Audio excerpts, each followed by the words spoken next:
Abrinica, Captain Barreto, si Dato Benji at si Dato Alan. Maraming salamat po sa pagpunta rito sa Senado. Ngayon po, ang susunod ko pong tatawagin ay isang retired din at madalas nyo pong nakakasama at naririnig ang kanyang mga talumpati. Walang iba kung hindi si retired Captain Ray Valero. Ayan, may mga kamay pa ba tayo? Buhay pa ba? Buhay na buhay ang sambayan ng Pilipino para labanan at mapalaya ang demokrasya ng ating bayan. Mga kasama, pakinggan po natin si retired Captain Ray. Salamat, Atty. Benz. Maraming salamat. Magandang hapon sa ating lahat. At ako una magpapasalamat dahil kung di ako nagkakamali, 32 days na yung ating mga kapatid rito. Sila Onin, at yan ay pagsuporta ni Konsi Tatay Rani. Maraming salamat, Tatay Rani. At dun sa ibang sumusuporta, ang lagi ko nakikita rito, yung mga green, DRS natin. Tapos yung ating mga orange team, nandyan. Mabuhay kayo. Yung ating mga riders, mabuhay kayo mga kapatid, at yung ating masisipag na mga vloggers. Malalim itong pag-uusapan natin na gusto ko maintindihan nyo. Kahit hindi tayo marami rito, ma-share nyo sa lahat. At napaka-importante na malaman ninyo ang sitwasyon ng bayan natin na walang lihim dahil hindi lahat sinasabi sa atin. So yun ang gusto kong maunawaan ninyo sa hapon na ito. At yan ang isi-share ko sa inyo. Pakinggan yung mabuti, napaka-importante. Lahat ng senaryo, sasabihin ko sa inyo. Ito ang pinakamalungkot na Independence Day celebration natin. Bakit? Dahil nagse-celebrate tayo ng independence, hindi dahil dun sa mga foreign oppressor natin. Tayo ngayon ay lumalaban ng ating independence again sa kapwa natin Pilipino, yung mga nakaupo sa gobyerno. Yan po ang sitwasyon natin. Itanin nyo sa isip nyo, hindi nyo kasalanan kung bakit nakaupo sila. Hindi taong bayan ang nagupo sa kanila. Ang nagupo sa kanila, yung gayaan sa Comelec. Wala kayong kasalanan. Akala nyo lang binoto nyo sila, hindi. Sa oras na ito, alam nyo ba na nagkakalagayan na sa Comelec ang aga-aga pa? Alam nyo ba nakaset up na kung sino yung mananalo sa 2028? Hinuhulma na nila. Ngayon, tanong, kahit sino pang sikat, kahit sabihin nyo si BP Sara, tanong ko sa inyo, sigurado bang mananalo siya sa 2028? Sigurado ba kayo? Sigurado kayo mananalo siya na yung dayan sa Comelec nandun? Gagawin nila lahat para hindi makaupo si BP.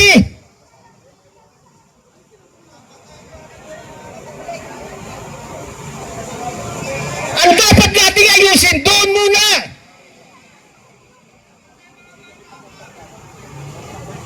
Nangangarap tayo. Ang bansa natin hindi pa tayo gumagraduate. Doon sa senaryo na kung gusto natin mabago ang bansa, kailangan magpababa tayo ng isang politiko, mag-upo ng panibagong politiko. Tanong, nakailang palit na tayo, ganito pa rin tayo.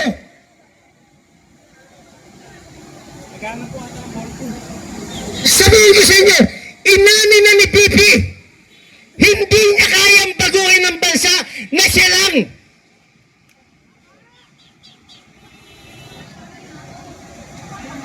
Huwag tayong mabuhay sa fairy tale. Ang kailangan ilabas natin ang katotohanan at sisimulan natin sa araw na ito.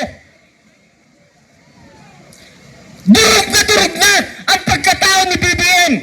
Kahit sinong Pilipino, kahit foreigner, alam ang korupsyon sa bansa natin.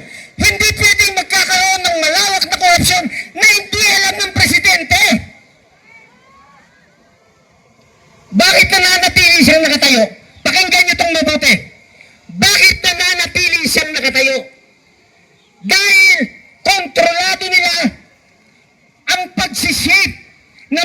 deception through social media and mainstream media. May mga handler sila, magagaling, foreigner. Anong trabaho ng foreigner? Nagbabato siya ng mga information doon sa mga aktor. Ito sabihin mo, ito sabihin mo, ito sabihin mo, ito sabihin mo. Consolidated yan, coordinated yan. Madali nilang patayin yung totoong narrative. Para kapag laging naririnig at nababasa ng taong bayan kahit mali yan, yung mali, inuulit-ulit nila, naririnig nila sa artista, naririnig nila sa politiko, naririnig nila sa estudyante, naririnig nila sa ordinaryong tao, naririnig nila sa doktor. Mali lahat yun, pero paulit-ulit, sa normal na kaisipan, nagiging tama.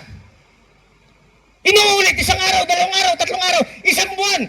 Example, nung lumabas yung 18 Marines, unang araw sa Club Pilipino, paano pinatay nila kaagad yung balita at hinulma yung perception? Sumunod na araw, walang lumabas na balita sa mainstream. Sino lumabas? Si Norman Mangausin at saka si Makagago. Paulit-ulit, ganun nila pinapatay. Lahat yan coordinated. Yung binibigyan ng information, mga aktor na lang yon. Yung mga artista, yung mga estudyante, lahat, mga professional, mga aktor na lang, binibigyan ng, ito baba, ito sasabihin mo, ito. Kasama yan, mga politiko. Troll! Troll ang kalaban! 1,000! Binabayaran! Anong ginagawa ng troll? Bantayan yung mga social media ng kalaban ng gobyerno. Papatayin kagad nila yan. Akala nyo na isi-share nyo yung mga sinishare nyo, yung vlog nyo, umiikot lang yan dun sa circle of friends mo. Hindi lumalabas yan. Shadow ban. Troll yan. Yung machine, ang ginagamit nila machine, yung machine nakaprogram.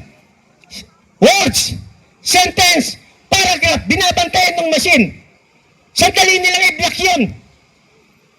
So tao na libo, machine, paano tayo mananalo?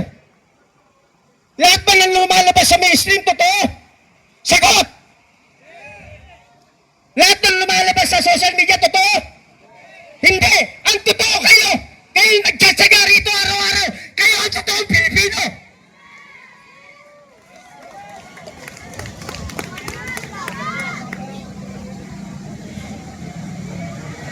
Hindi mababago ang bansa natin pag hindi tayo nagsishare ng katotohanan. Dapat yung maintindihan, sumama kayo sa kalsada. Mas maganda pa nung wala tayong cellphone eh. Bakit? Pag sinabi mong, punta tayo doon, hala, ang dami ka agad punta. Kasi walang balita, nasa kalsada lang balita. Bakit hindi tayo dumadami? Kasi lahat nakabantay sa cellphone.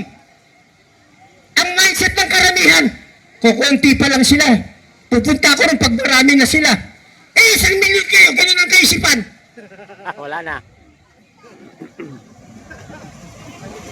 E paano tayo dadami? Hindi kailangan na sumigaw tayo na armed forces, mag-withdraw kayo ng support sa presidente. Armed forces, mag-kudeta kayo. Armed forces, ito. Hindi yun ang sigaw natin.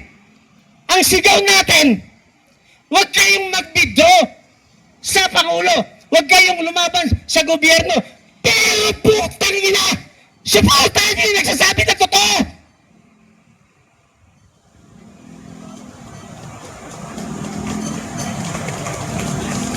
Ang bansa natin kritikal. Kapag hindi nagpakita ng pwersa ang taong bayan, walang susuportang pulis, walang susuportang military. Ulitin ko, kapag hindi nagpakita ng pwersa ang taong bayan sa legal na paraan, walang susuporta sa ating pulis, walang susuporta sa ating military. Hindi pwede silang manguna. Pero pag nakita nila, 1 milyong Pilipino sumisigaw ng katotohanan, sumisigaw ng karapatan, sumisigaw ng kalayaan, susuporta yung mga yan. Bakit? Pagod na rin sila. Alam nila ang gobyerno ang mali, alam nila ang taong bayan ang tama. General Browner, sir, sana makarating ito sa inyo. Sinabi ng mga sundalo, brave soldier, lagi ka sa kondo ni Romualdez. Kung may bitbit ka, wala, nasa iyon. Mag-retire ka na ngayong July. Mandatory requirement. Sana makarating to sa'yo. Minsan ka na naming nakaharap face to face. Hinarap namin ang Armed Forces of the Philippines. Face to face. General Browner, lahat ng mga general niya, battle staff, from J1 to J10, face to face. At lahat ng senior generals. Sinabi namin yung problema ng bansa. Sumagot sila. Ano sagot nila? Hindi kami bulag. Hindi kami pipi. Hindi kami bigi. Yun ang sagot niya. Hanggang ngayon yung pa rin ang sagot niya, magre-retire na siya. General Browner, you will go down in history as part of the corruption ng gobyernong ito. Ulitin ko, General Browner, hindi kami sinisigaw na mag-withdraw ka ng support sa presidente. Hindi namin sinisigaw na magplano kayo ng extra constitutional means. Wala kami sinisigaw na ganun. Ang sinisigaw namin, ulitin ko sa'yo, putangina ka! Supportahan niyo yung nagsasabi ng totoo! Kapwa mo sundalo, sasabihin niyo sinungaling! Kapwa niyo sundalo, nagservice sa bayan, sasabihin niyo hindi dapat tawagin na ex-marines!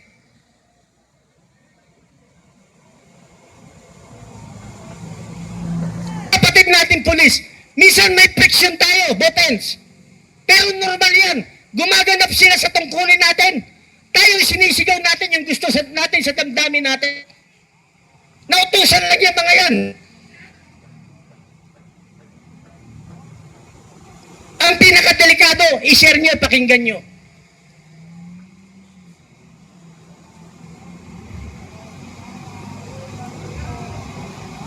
Yung binanggit ni Piglax na disgruntled na ang karamihan ng AFP up to battalion level, may pinagmumulan yun.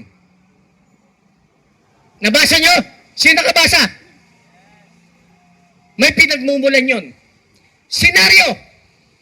Importanteng malaman nyo yung senaryo. Paano?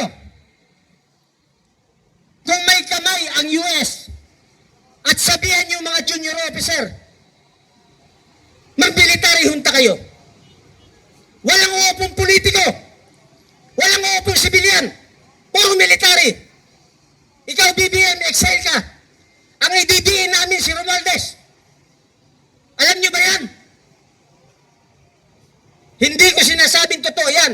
Pero yun yung na-analyze namin na posibleng mangyari sa bansa natin. Hindi na tayo magkakaisa. Huwag tayong mangarap na magkakaisa pa tayo. Bakit? Ultimo nga sa pamilya natin eh. Hindi tayo magkakaisa ng isipan. Sinasabihan tayo ng mga anak natin. Ano ka ba? Tanda-tanda mo na sa kalsada ka pa. Masagasaan ka dyan eh. Sa bahay ka na lang, matulog ka na lang.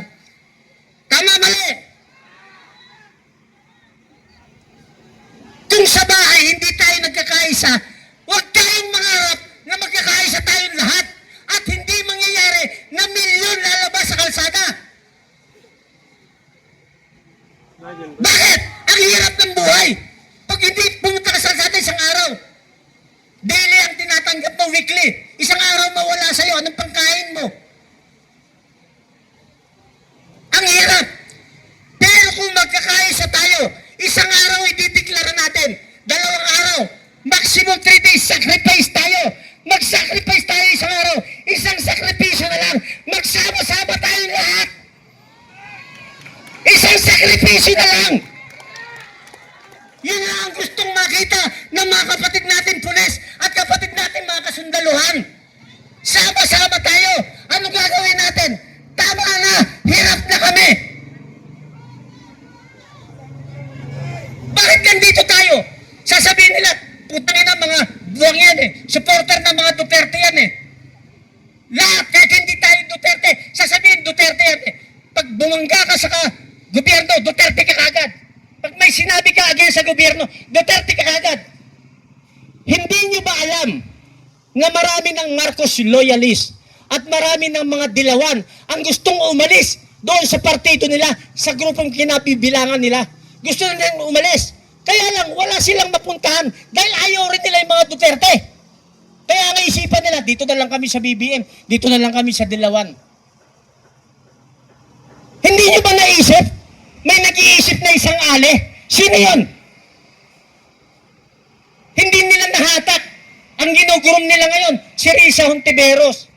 For how many years? For Diyos po Santo, Senator Risa. Maliit ka pa lang, anti-Marcos ka. Bago mag-eleksyon, anti-Marcos ka.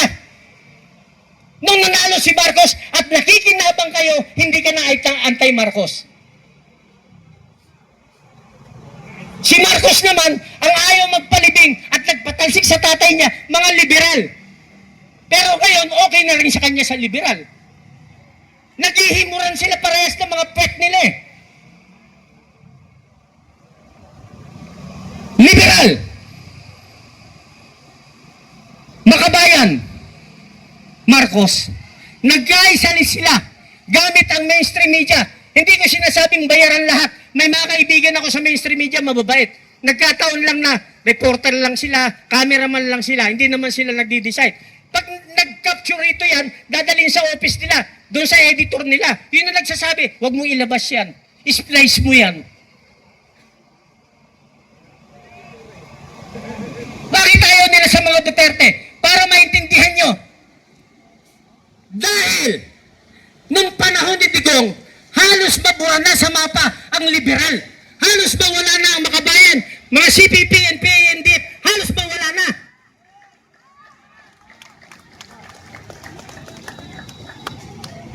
Kaya ayaw nilang may makaupong Duterte dahil baka mawala na talaga silang tuluyan sa Pilipinas. Yan ang totoo. Kaya nagkaisa sila. Their only vehicle para makarating sa 28 election is Marcos. Kaya nakisakay sila ron. Ang protector naman ni Marcos laban sa mga Duterte para maprotektahan siya, gamit niya ngayon Makabayan at liberal. Naintindihan niyo na po. Malalim ang problema ng bansa. Huwag kayong matakot kasi wala naman tayong sinisigaw na revolution, wala naman sedition. Although yung iba na, nagtataka nga tayo sa gobyernong ito eh. Pag nagsalita ka ng totoo, ikaw kakasuhan. Putang ina yung mga nagsisinungaling nagnakaw, walang nakasuhan hanggang ngayon. Tayo nagmamarcha dyan. Mapayapa, nagmamarcha. Wala man tayo sinisigaw na anti-government. Nagmarcha, Makabayan, ang laki-laki, CPP, NDF, ando pa yung banner nila. Puta, hindi nila inaaresto. Harapan na. Bago ako magtapos, mga kapatid, ulitin ko, minsan lang tayo mabubuhay sa mundong ito. Minsan lang kayong mainstream media, minsan lang kayong mabubuhay.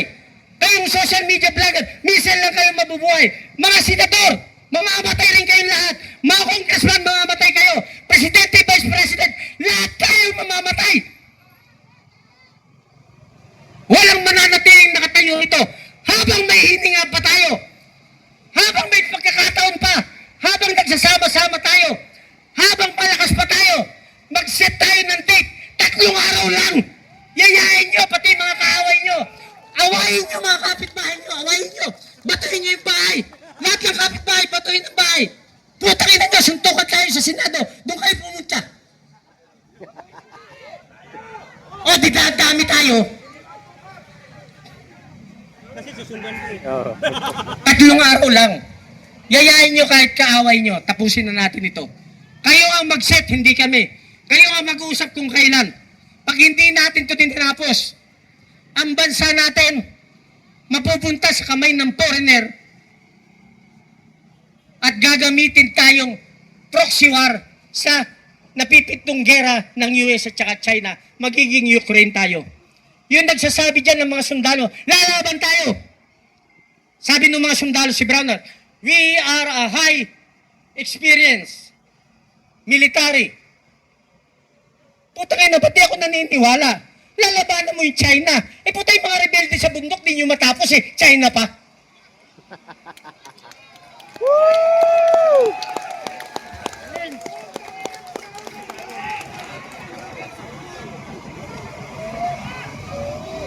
Sa mga kapatid natin pulis, pasensya na kayo, minsan nagkakaroon ng friksyon, ginagampanan nyo trabaho nyo, yung galit ng taong bayan, nakikimkim, gustong pakawalan. Nagagalit ang taong bayan, pagka mas kinakampihan nyo, yung mga bayan, yung liberal, yung Marcos, kaysa sa mga nagsasabi ng totoo. Sinong di magagalit nun?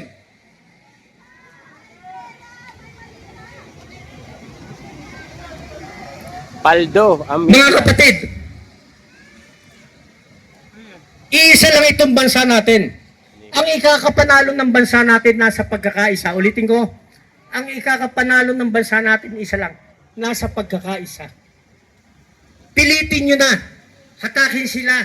Pumunta tayo, mamili tayo sa isang lugar na payapa. Pakita natin numbers natin. Kaya natin sinisigaw si Sara. Kahit yung iba sa atin di siya gusto. Pero yung mga abogado, bakit siya sinisigaw? Kasi siya yung constitutional successor. Pag sumigaw tayo ng iba, unconstitutional yon, extra-constitutional yon. Kahit ayaw natin, anong gagawin natin? Siya yung susunod eh. Ang problema, pakinggan nyo. Pakinggan nyo. Yung presidente, alam kahit na mga elementary, bangag. Yung apo ko nakita sa TV, sabi ng apo ko, bangag. Nagtaka ako eh. Alam na natin lahat, majority. Wala na tong gobyerno natin, wala na to. Yung sinasabi niya iba eh. Kaya nalalagbok yung bansa natin. Paano kung hindi pala kaya ni BP Sara? kaya ninda yan. Nanawagan ako sa kanya, sumagot siya. Ang sagot niya maganda. Gusto kong makita ng taong bayan kung gaano kasama si BBM hanggang katapusan. Ulitin ko napanood niyo ba yon? Gusto niyang matapos. Ang sasabihin ko sa kanya, BP, simula sa araw na ito hanggang sa 2028, isang taon mahigit pa. Yan, gap na yan, gap, galing ngayong araw hanggang sa 2028, yan gap na yan. Nag-i-invite tayo ng more disaster to happen. Baka pagdating ng 2028, iba na senaryo. Maraming pwedeng mangyari. Ulitin ko, hindi tayo sumisigaw ng unconstitutional, extra-constitutional. Wala tayong sinisigaw sa military. Mag-kudeta kayo, mag-belga kayo sa gobyerno, mag-withdraw kayo, walang ganon. Ang sinisigaw natin, protektahan nyo yung nagsasabi ng totoo. Bakit nyo ginigipit na pumasok dyan? Yung 18 brave soldier, yung 7 na Marines na additional, yung 4 na Coast Guard na active na papasok dyan. Kaya sila nag-lockdown dahil ayaw nilang mag-hearing eh. Eh sa atin yan eh. Building natin yan. Kahit pumasok tayo dyan, legal yun. Ulitin ko, kahit pumasok tayo dyan, legal yun. Atin yan.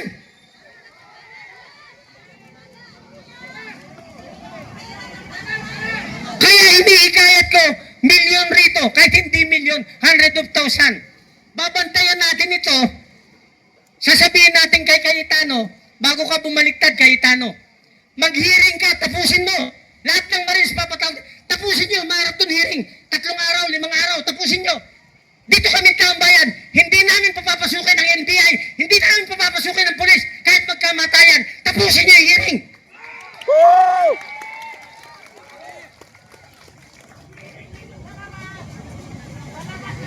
Magdasal tayo mga kapatid.